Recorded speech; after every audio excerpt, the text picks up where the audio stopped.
వాడు నా కన్న బిడ్డ. ఎంత డబ్బైనా ఇస్తాను. నా బిడ్డ నాకు కావాలి. నా బిడ్డనేవును, నా బిడ్డనేవును. ఆ రోజు ఆవిడ దగ్గర తీసుకున్న డబ్బుకి ఈ రోజు వరకు వడ్డీ కట్టి ఆవిడకి ఇచ్చినట్టయితే ఆ బిడ్డను కన్నతల్లి లక్ష్మమ్మకి ఇవ్వడం న్యాయం అనిపిస్తుంది. అదేలా ఆ రోజు నీ బిడ్డకు పాలు కూడా పట్టించలేని పరిస్థితుల్లో నీ బిడ్డ నువ్వు దత్తత ఇచ్చావు. దాని నిమిత్తం పంచాయతీలో డబ్బు కూడా తీసుకున్నావు. నువ్వు అప్పటి తీర్పు ఇప్పుడు మార్చమంటే ఎలా కుదురుద్ది? కుదరదు. మార్చాల్సిందే. ఎప్పటికైనా బిడ్డ మీద కన్నతల్లికుండే హక్కు ఇంకెవరికీ లేదు. పెంచిన వాళ్ళు ఎంత మమకారం చూపించినా, బిడ్డని డబ్బు మీద నడిపించినా కన్నవాళ్ళు మాత్రం కాలేరు. ఈ తీర్పు ఆ దేవుడిచ్చింది. మార్చుకోకపోతే ఇది పంచాయతీయే కాదు.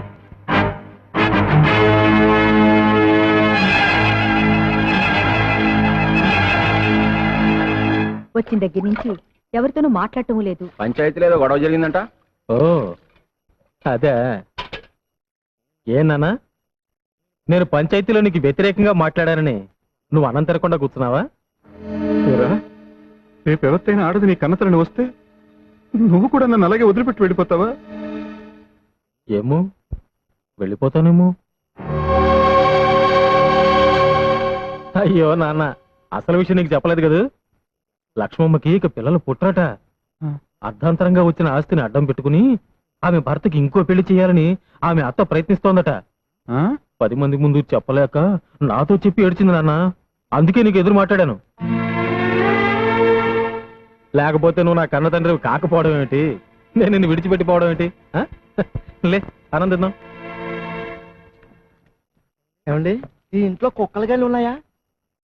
ఏమండి, ఎవడో కుక్కలు పట్టుకునేవాడు వచ్చాడు. వచ్చి చూడండి. ఆయన కుక్కలు పట్టుకునేవాడు కాదు, మా కాలేజీ ప్రిన్సిపాల్. రండి ప్రిన్సిపాల్ గారు. నమస్కారం సార్. ఏమిటి ఇంత దూరం వచ్చారు? మీ వాడు మా కాలేజీలో అన్నిట్లోనూ ఫస్ట్ వస్తున్నాడు. అందుకని ఈ కప్ అండ్ సాసర్ ప్రెజెంట్ చేద్దామని వచ్చాను. మరి ఇంత చిన్న కప్ప?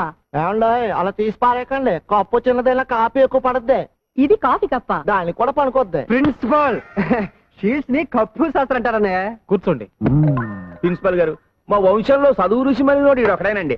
ఈడు ఇంకా గొప్ప గొప్ప చదువులు చదవాలని నా ఆశ. అబ్బా, కాజాలు రుచి చేయటం నాకు ఇప్పుడే తెలిసింది. ఏమండి, ఇవి ఎలా చేస్తారో చెప్తే రేపటి నుంచి మా క్యాంటీన్ లో. ప్రిన్సిపాల్ ఏదో చెప్దామని వచ్చి ఏదో చెప్తున్నారు మీరు. అవును. ఏమండి, గొప్ప చదువులు చదవాలంటే ఖర్చు ఎక్కువ అవుతుంది. మీ వాడు ఫస్ట్ క్లాస్ లో పాస్ అవ్వాలంటే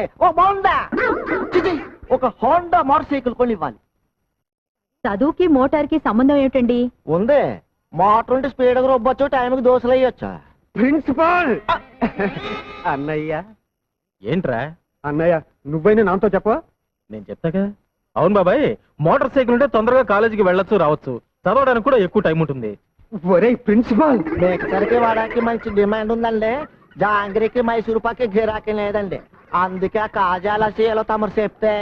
ప్రిన్సిపాల్ అమ్మ, ఏంటమ్మా ఇది? నేనేం చెయ్యండి, రోలు చూడగానే వచ్చి కూర్చున్నాడు. అమ్మో, ఏంటంత వేడివేడిగా ఉన్నావు? ఏయ్, ఎవడ్రా ఎవడ్రా ఇక్కడ కల్తీ ఎరువుల మీ రైతులు మోసం చేసేది?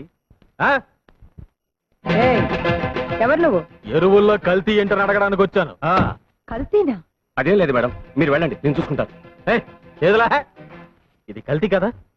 వరి చేనుకు ఆకు పురుగు పట్టిందని నీ దగ్గర 10 బస్తాలు ఎరువు కొని చల్లితే పురుగులు చావలేదు, కానీ మా మొక్కలు చచ్చిపోయాయి.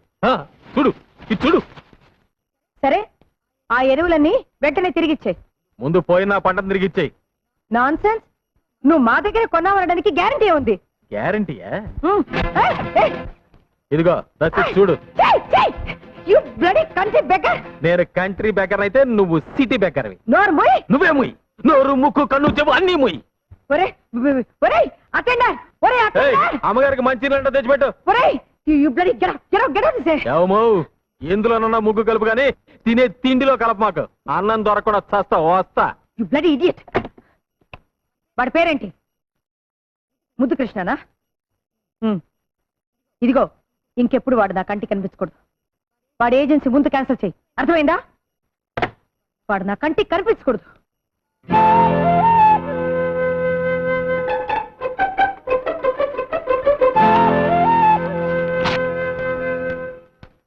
నమస్తే మేడం. ఏంటి టైప్ చేస్తున్నావు? అమ్మగారు మీ బర్త్డే పార్టీకి ఇన్విటేషన్స్ పంపించమన్నారు. ఇతను కూడా పిలవమంది అమ్మ. సరే. మొన్న గెటౌట్ అని ఈ రోజు కార్డు పంపించింది ఏంట్రా? అసలు ఆవిడ కూతురు ఎవరో కూడా నాకు తెలియదే. నాకు తెలియదయ్యా, మా మేడం ఎవ్వరు అర్థం చేసుకోలేరు. వెళ్ళు. Hi hi hi. How are you? Fine.